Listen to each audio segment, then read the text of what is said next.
Hi guys, super yummy breakfast naman tayo guys. Ayan, luto muna tayo mga eggs at kung ano-ano pa. Dapat ugaliing mag-almusal tuwing umaga. Ano ba, team kape ba kayo o team kanin? Yan, comment down below guys kung anong inaalmusal nyo madalas. Ako kasi, lumaki ako, hindi ako masyadong nag-aalmusal.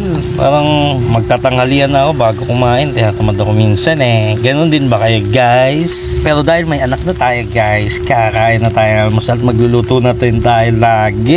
Ganon. Para masanay sa every na merong almusal tuwing umaga. Kayo ba guys? Anong mga pinag-aalmusal nyo sa mga chikiting nyo? Comment down below naman guys para minsan maluto rin natin. Sarap ng breakfast ni Every at ni Mrs. Guys, sana hindi na ako lagi awayin.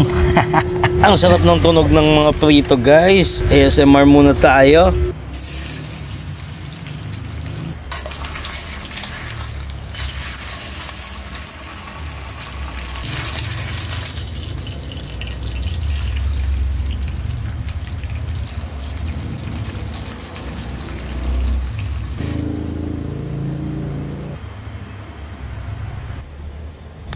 Ayan guys, luto na ang ating breakfast. Kaya ipamontage na natin at lagi natin pinipicture ang banda dyan sa harap. Kaya ano pang iniintay nyo guys, luto na rin kayo. Kaya thanks for watching guys. For more super yummy goodness, like, comment, and subscribe. Abangan ang next video natin guys. Ayan.